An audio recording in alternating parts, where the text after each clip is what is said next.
You will hear a conversation between two flatmates, Craig and Don, who are looking for a third person to share their flat. First, you have some time to look at questions 1 to 5.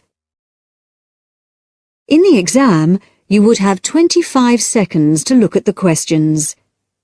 Pause the recording for 25 seconds.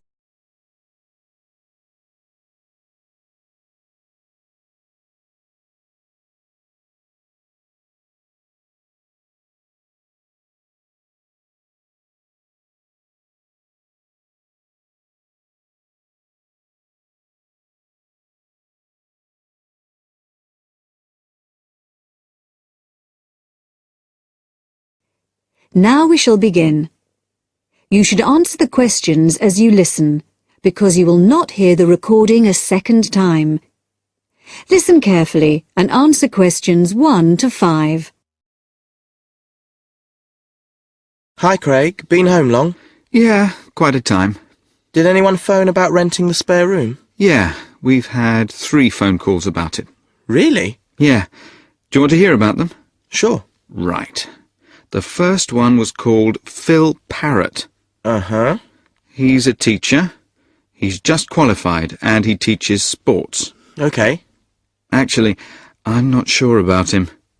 He certainly sounded energetic, but he asked lots of questions about whether we smoked and what sort of food we cooked. Yeah. I mean, we don't exactly live on pizza and chips and takeaways. Well, not quite, but...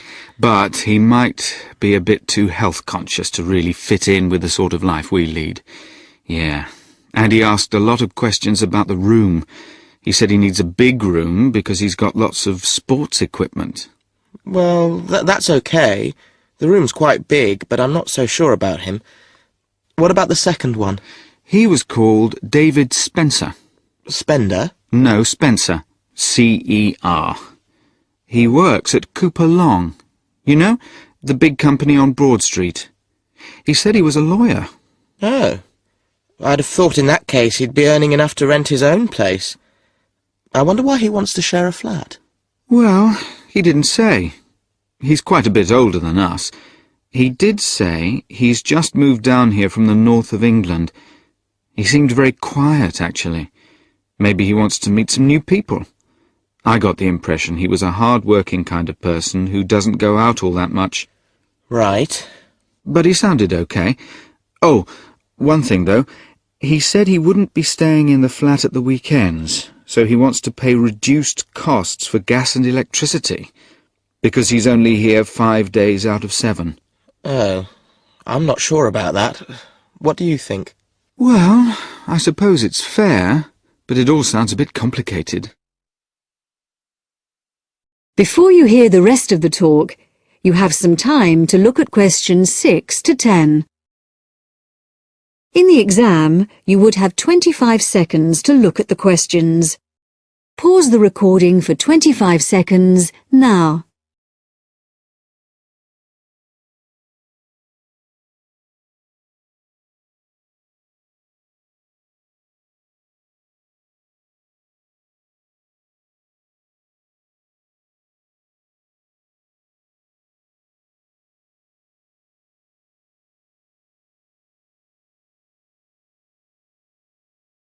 Now listen and answer questions 6 to 10. Anyway, there was a third person, Leo Norris. Yes? He's an engineer. Oh, yeah? And he's about our age. Right. What did he sound like? Well, actually, he was really funny. I couldn't stop laughing when I was talking to him. He said he was very lazy and never got up until noon at weekends, and I said that wouldn't be a problem here. No, certainly not. But actually, I suspect he was joking when he said he was lazy. I think he lives life as it comes.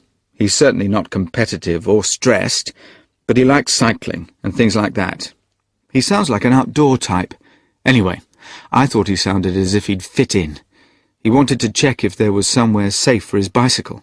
That's not a problem. No, he can leave it in the garage with my car. So did you get his contact details? Yes, he left his mobile number. It's 077 6872433. And does he want to move in straight away? Well, he's paid his rent in his present place up to the 31st of September, but he said that if possible he'd like to move in a bit before then. He said the 28th of September. And he was okay about the rent? Yeah, he said it was fine. Right. So shall we give him a ring and see if he wants to come round and...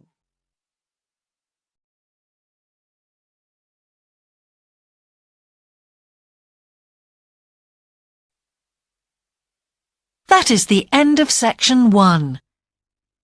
You now have half a minute to check your answers.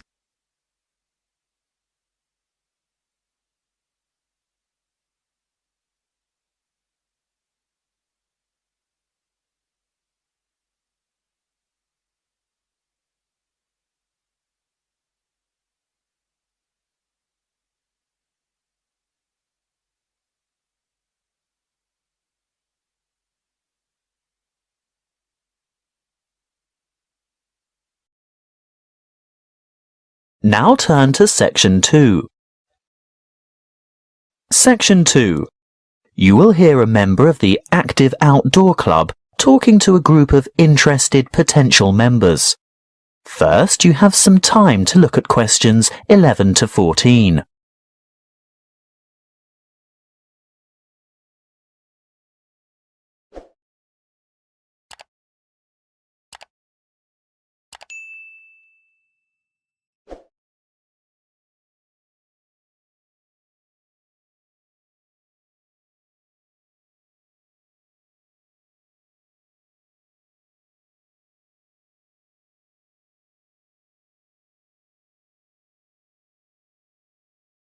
Listen carefully and answer questions 11 to 14. I'd like to welcome you all to our Active Outdoor Club. I'll start by telling you a little bit about the history of the club and all that it can offer, and there will be a chance for you to ask questions over tea and coffee in the lobby afterwards. You'll also be able to pick up pamphlets from the table at the back of the hall, and if you wish to purchase any of our products, Bill will serve you at the front counter.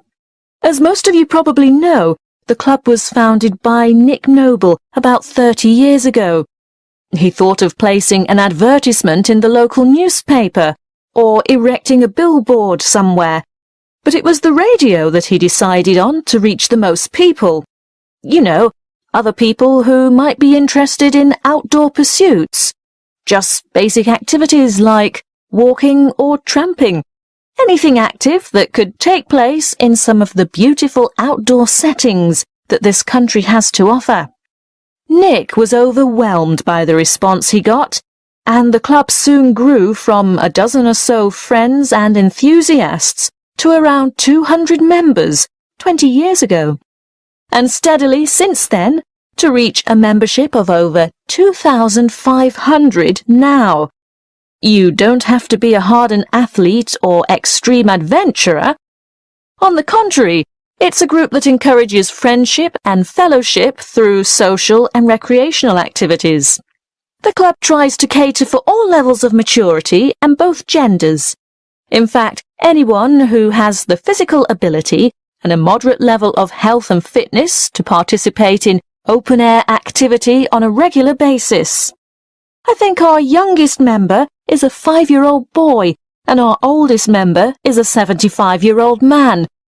Of course, we have more challenging opportunities for those who are up to it, but all excursions are graded according to level of difficulty, and there will always be something for those families with small children. More about that later. I'm sure you realise that it's part of the focus of the club to ensure that our natural environment is kept as pristine as possible. We all have a keen interest in conservation, and many of our members contribute their time or give a monetary donation to organisations that work to enhance and beautify our natural heritage. Before you hear the rest of the talk, you have some time to look at questions 15 to 20.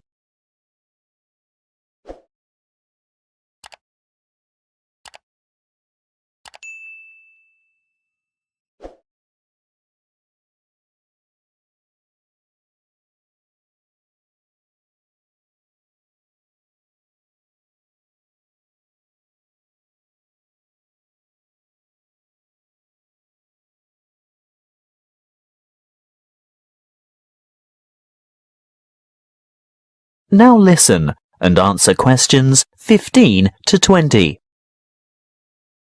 OK, now going back to the grades of activity, first of all, tramping. This is very popular with singles and couples without children, but is certainly not restricted to those groups. Tramping is arranged for Tuesdays and Saturdays throughout the year. Most tramps are of a duration of 3 to 5 hours, depending on the weather and the terrain, and of course the time of year. You would need to check the newsletter or the website to find out place and time, and if you wish to participate, phone the coordinator who can give you more information.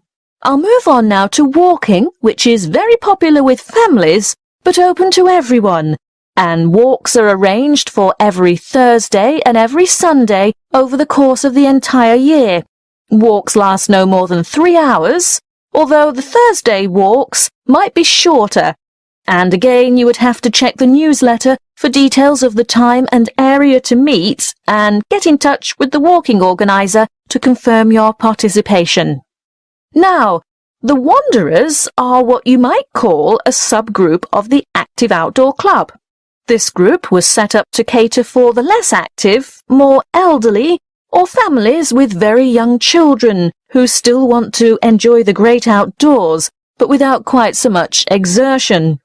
Bear in mind that the length of these activities is variable, but we're always home before dark. Any member of the club is welcome to join in their activities on a Sunday, which include visiting some of our more beautiful parks and botanical gardens, beach walks, picnics, and even boat trips to visit some of the small islands off the coast. Often guided tours can be arranged if there is enough interest. If you'd like to see what the Wanderers are up to, check the website and then phone the leader for more information. I'll bet you're all ready for that cup of tea now. But before I finish, I really must mention something that can be a lot of fun. A great opportunity to form new or strengthen existing friendships, and a chance to explore a part of the country that you may never have seen before. These are our mystery weekends. The committee puts a lot of time and effort into the organisation of these weekends away, not only for health and safety reasons, but also to ensure that everything runs smoothly and everyone has a good time. There will be a charge to cover travel and accommodation costs, but apart from that, it's an affordable and exciting weekend away from the city. For more information, call the chairman of the committee. You'll find his phone number in the newsletter. So, that's all I have to say at this point. Please enjoy the refreshments, chat with the others, and feel free to ask questions. All the committee members are wearing large red name badges, so they're easy to find. That is the end of section 2. You now have half a minute to check your answers.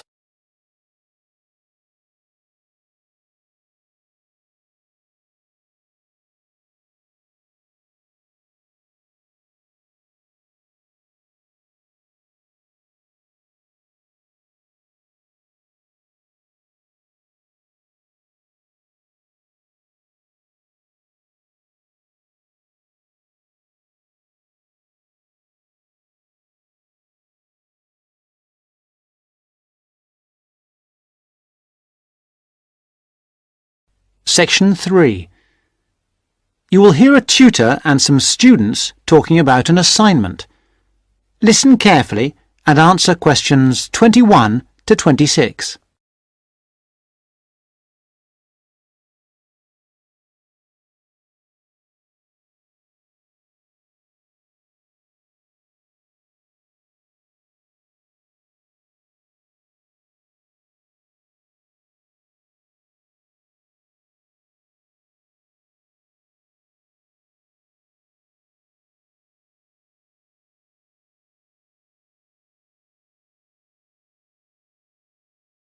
Come in. Sit down. Good to see you. Hello. Hello.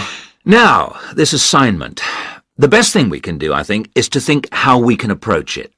The main point is to investigate television, but not what's happened in the past.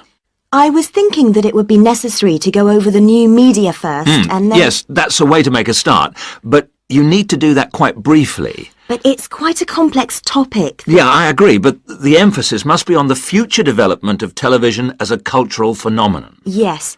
I've been reading the talk by Ashley Highfield. All right, and what do you take from that? What are the things that are competing with television? Well, to start with, there is the games console. Then there is the personal computer and the internet.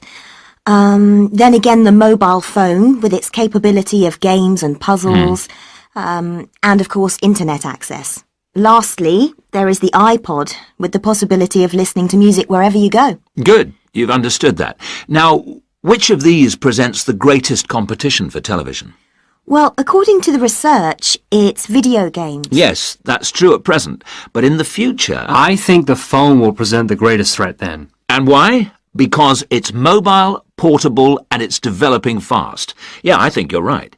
You need always to look to the future and try to assess how things will develop, as we said. Good. Now, you need to move on to the new social trends in connection with television. Is one of them the idea that programmes might become shorter and shorter? Ah, yes. The average program might be 10 minutes. Or even less. Just mini-programs, say 4 to 5 minutes long. Now, do you think you can get access to all the materials you need? The problem at the moment is the library. Oh, yes? What's happening there? There's a tremendous amount of noise because of the new extension they are building.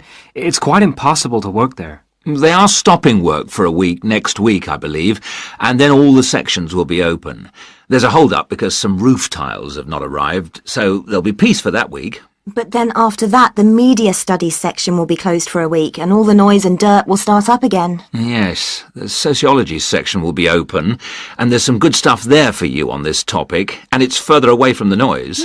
Yes, I don't think the sociology section is affected at all, and neither is the journal section. No. Obviously, they're rotating the closures, and it was sociology's turn to close for a week last term. I think we should make a complaint. Yeah, I think you should. I've had a word with the library staff. They are very sympathetic, but... They are affected by these works just as we are. If I were you, I'd make a complaint directly to the premises committee. They only meet once a year, but in fact I know they're having a meeting next Tuesday. You might like to make contact with them, but don't say that I suggested this. Yes. But the Students' Union might be better since they are independent of the university. That's true, but I can't imagine that people haven't already approached them about this. Let's try the premises committee. Good idea. Why not? Okay. Now, don't forget I need a copy of your dissertations by email and 2 copies in print, that is, on paper. If you give the reprographics office 24 hours notice, they'll make copies for you. And if you give them my details, they'll send those copies directly to me. They won't send copies to you, so you'll need to take your own copy personally from them. Good. Any questions?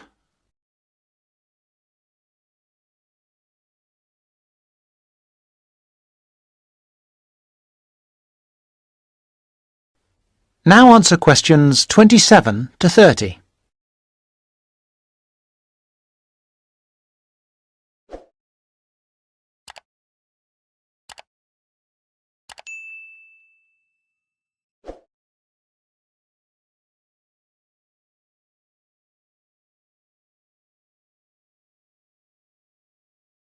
One little thing was just that I wondered whether we should actually talk about that famous website. You know the one, YouTube. Ah, I was rather hoping you hadn't overlooked that. Good point. It's mostly homemade videos. I suppose you could say that each video is a television version of a podcast. Anything else?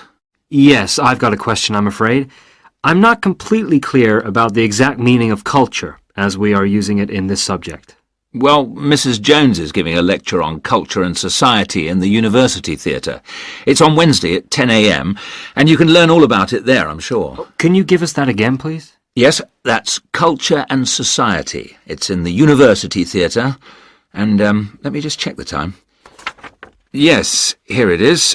10 a.m. on Wednesday. She'll be giving a very thorough discussion of the issues in defining what culture means. Right. That's good. The thing is, the reading list confused me a bit. One thing that occurred to me was that it might be broken down into subsections for future students. Yes, that's a fair point. I'll bear that in mind. Now, don't forget, you need to do the reading and finish the assignment by the 4th of July. Is that okay? Fine. Thank you very much.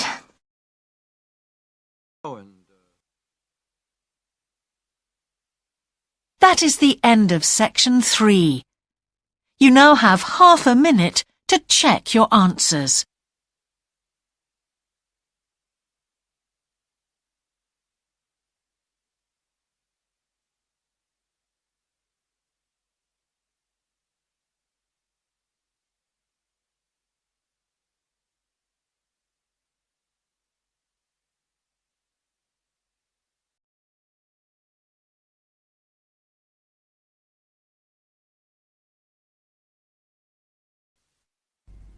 Now turn to Section 4.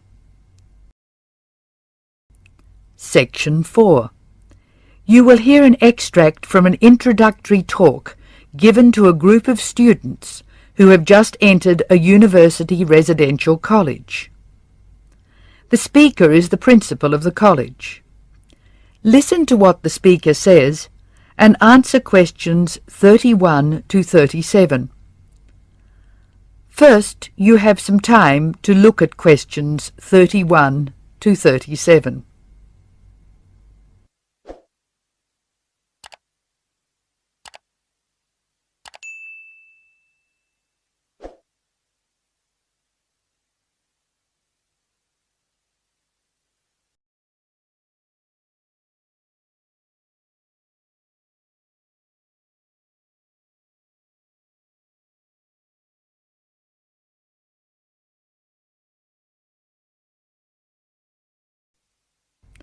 Now listen carefully and answer questions 31 to 37. Good morning and welcome to Scholastic House. I'm delighted to see you here.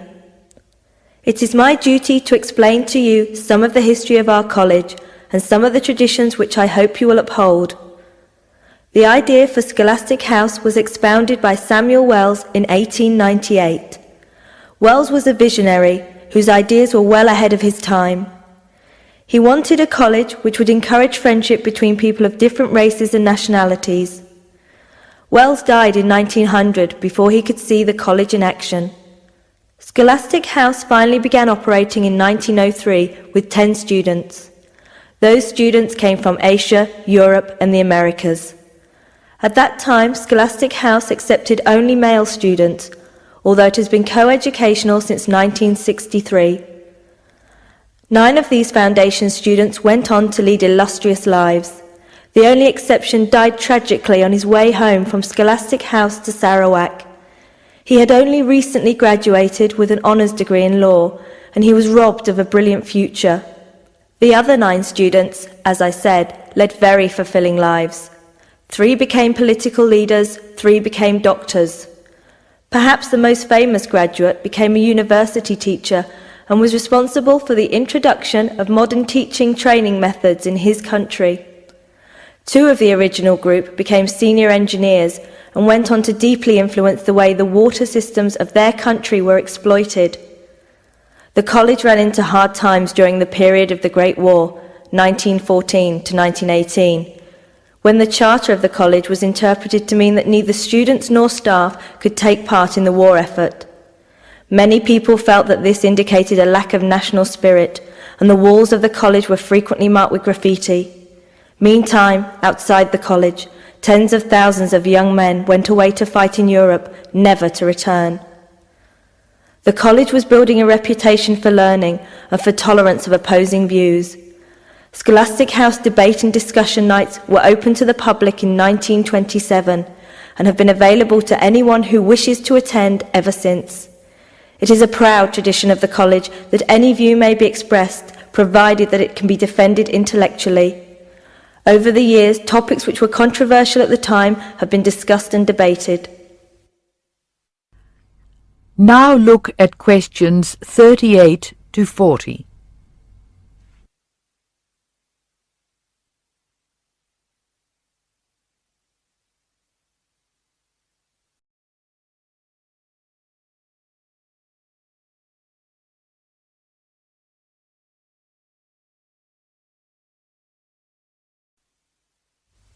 As I said, the college has a proud history of publicly examining controversial issues. Why should we do this? The publicity we receive is often sensational, and there is no joy in encouraging argument for its own sake. In fact, that sort of discussion just increases tension. The only legitimate reason for our behaviour is that it casts light upon the topic in question and informs the debate. And controversial topics are the ones which most need informed attention. As the world forges ahead, we often find our scientists have outstripped our philosophers. We frequently develop scientific marvels without realizing their full implications. Nowhere is this more obvious than in medicine. We are now able to keep people alive far longer than before. But this medical ability must be measured in relation to the quality of those lives. I urge you to spend your time at Scholastic House wisely. You are the heirs of an excellent academic tradition of which we can all be justly proud. It is your responsibility to continue this tradition of querying where our world is going. Progress is not always upwards. I wish you every joy in your time here, and I hope that I will hear much well-informed debate from you. That is the end of section 4. Now you have some time to check your answers.